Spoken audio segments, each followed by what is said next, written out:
Assalamualaikum warahmatullahi wabarakatuh. Hai semuanya, apa kabar? Semoga baik-baik saja ya. Sebelum memulai vlog ini, perkenalkan nama saya Firtania asli Undata dengan NIM 19 10 30 dari Prodi S1 Teknik Sipil Universitas Jember.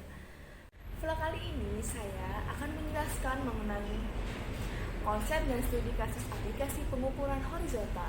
Konsep yang akan saya jelaskan saat ini adalah konsep pengukuran kerangka kontrol horizontal. Apa sih kerangka kontrol horizontal? Ada yang tahu nggak guys? Baiklah, saya akan jelaskan mengenai kerangka kontrol horizontal atau yang disebut dengan KKH. Dalam pemetaan diperlukan kerangka horizontal yang diketahui secara pasti titik-titik koordinatnya, sehingga koordinat-koordinat objek yang ada di muka bumi ini dapat ditetapkan koordinatnya dan digambar ke dalam peta. Pembuatan kerangka peta dapat dilakukan dengan dua cara. Yang pertama, yaitu cara ekstraterestris, misal dengan GPS, foto udara, dan lain-lain. Yang kedua, dengan cara terestris, yaitu seperti triangulasi, trilaterasi, tringanulaterasi, poligon, pengikatan ke muka, dan pengikatan ke belakang. Sedangkan metode yang sering digunakan dalam pengukuran kerangka kontrol horizontal adalah metode poligon. Metode poligon digunakan untuk menentukan posisi horizontal yang mempunyai banyak titik, di mana titik yang satu dan yang lainnya dihubungkan dengan jarak dan sudut sehingga membentuk suatu rangkaian sudut titik-titik atau bisa disebut poligon. Pada metode ini, posisi titik yang belum diketahui koordinatnya ditentukan dari titik yang sudah diketahui koordinatnya dengan mengukur semua jarak dan sudut dalam poligon. Macam-macam poligon menurut bentuknya itu ada 4. Yang pertama, poligon terbuka. Poligon terbuka merupakan poligon yang titik awal dan titik akhirnya itu berlainan. Artinya titik awal dan titik akhirnya itu tidak bertemu pada satu titik yang sama. Sedangkan pada poligon tertutup yang kedua, itu merupakan poligon yang merupakan titik awal dan titik akhirnya itu bertemu pada satu titik yang sama. Yang ketiga, poligon bercabang. Poligon yang dapat mempunyai satu atau lebih titik simpul seperti gambar di atas ini. Lalu yang terakhir, yang keempat, yaitu poligon kombinasi, yaitu poligon dengan gabungan 2 atau 3 dari bentuk poligon yang ada. Lalu untuk poligon menurut titik ikatnya ada 6. Apa saja? Yang pertama, poligon terikat sempurna. Kemudian poligon tertutup terikat sempurna. Yang ketiga, poligon terikat tidak sempurna. Yang keempat, poligon terbuka terikat sempurna. Yang kelima, poligon tertutup tidak terikat sempurna. Dan keenam, poligon terbuka tidak terikat sempurna.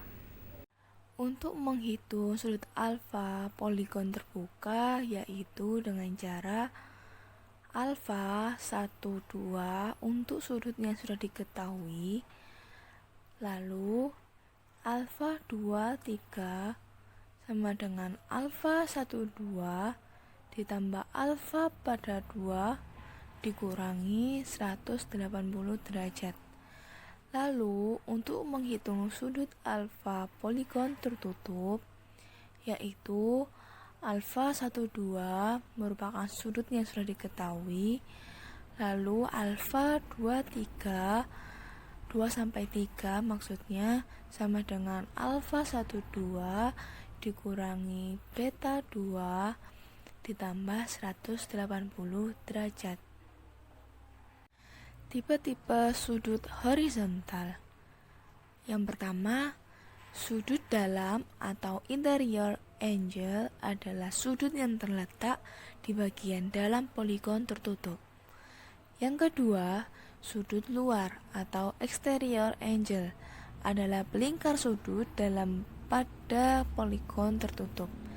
Yang ketiga, sudut ke kanan atau angle to the right adalah sudut menuju Fs dengan putaran searah jarum jam.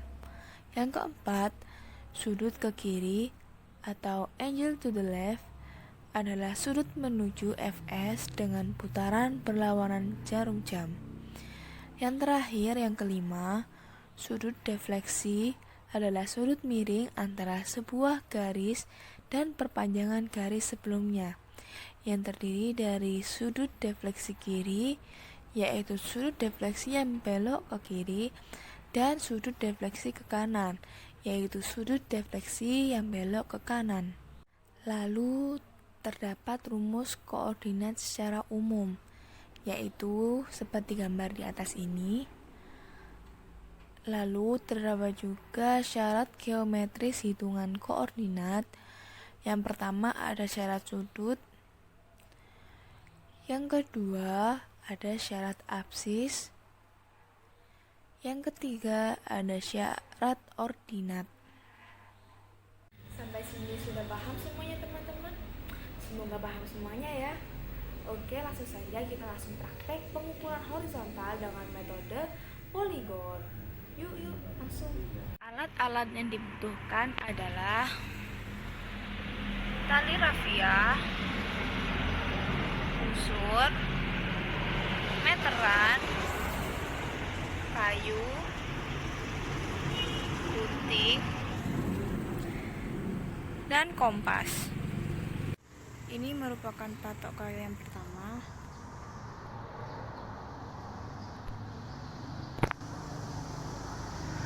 Dengan arah utaranya 6 derajat ya.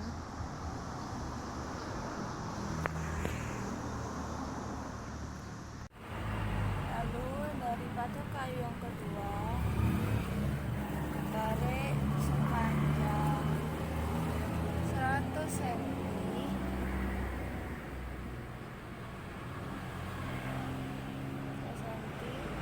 ke patok kayu yang kedua. Ini arah utaranya. Ini merupakan patok kayu yang kedua ke arah tong atau yang ketiga. Saya ambil sudut 30 derajat sepanjang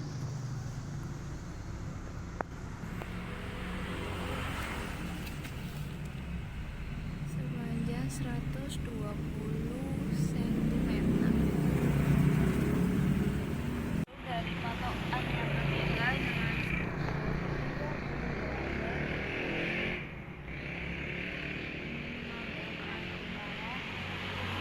panjang 120 cm. Ini aku udah pasang tongkatnya, jadi 120-nya itu tepat di tengah kayu sebenarnya. Ini sudut 6 derajat ke arah utara. Ini merupakan patokan kayu yang terakhir, yaitu yang keempat.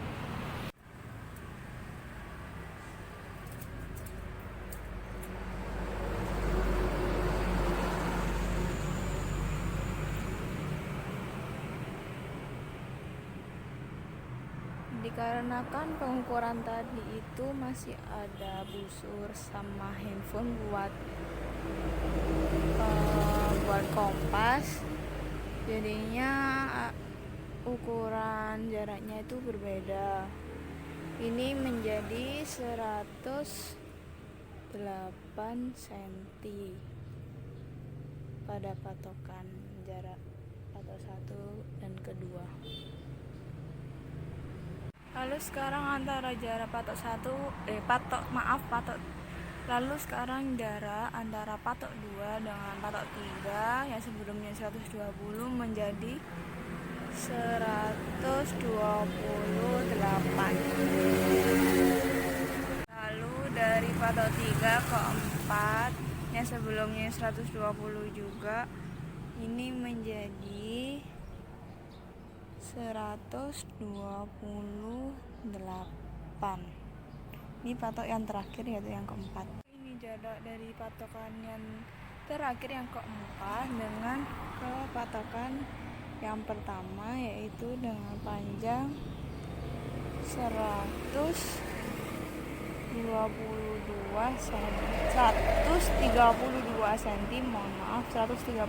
cm. Sudah dibeli dari Rafia, bentuknya akan seperti ini. Ini merupakan patokan kayu yang pertama dengan jarak 108 ke patokan yang kedua. Lalu dengan jarak 128 ke patokan yang ketiga. Lalu dengan yang keempat jaraknya juga 128. Dan jarak ke patokan 4 ke patokan yang pertama 132 cm. Kali ini saya akan menunjukkan sudut pada patok A, B, C, dan D. Pada patok A yang tali menuju B itu terdapat sudut 30 derajat. Lalu di patok B terdapat sudut 120 derajat. Di patok C terdapat sudut 65 derajat. Di patok D terdapat sudut 85 derajat. Lalu dari sudut di A yang talinya berasal dari D itu terdapat sudut 60 derajat. Jadi total sudut A menjadi 90 derajat. Total dari keseluruhannya menjadi 360 derajat. Ini merupakan gambar dari poligon tertutup dalam skala 1:20. Lalu saya catat juga sudut hasil pengukuran dan jarak hasil pengukuran. Setelah itu saya menghitung azimut, lalu juga menghitung kesalahan sudut, kemudian menghitung jumlah jarak D sin alfa atau Fx atau bisa disebut sebagai apsis, sudut apsis, dan menghitung koreksi apsis. Lalu juga menghitung jumlah jarak D cos alfa atau bisa disebut dengan koreksi koordinat atau Fy, dan menghitung koreksi koordinat, dan juga menghitung luasan poligon tertutup dengan cara membagi 2 sehingga menjadi 2 buah segitiga sembarang. Metode poligon tertutup. Adapun keuntungannya dari poligon tertutup yaitu walaupun tidak ada ikatan sama sekali, namun koreksi sudut dapat dicari dengan adanya sifat poligon tertutup yang jumlah sudut dalamnya sama dengan N kurangi 2 100 derajat. Selain itu, terdapat pula koreksi koordinat dengan adanya konsekuensi logis dari bentuk geometrisnya bahwa jumlah selisih apsis dan jumlah selisih ordinat sama dengan 0.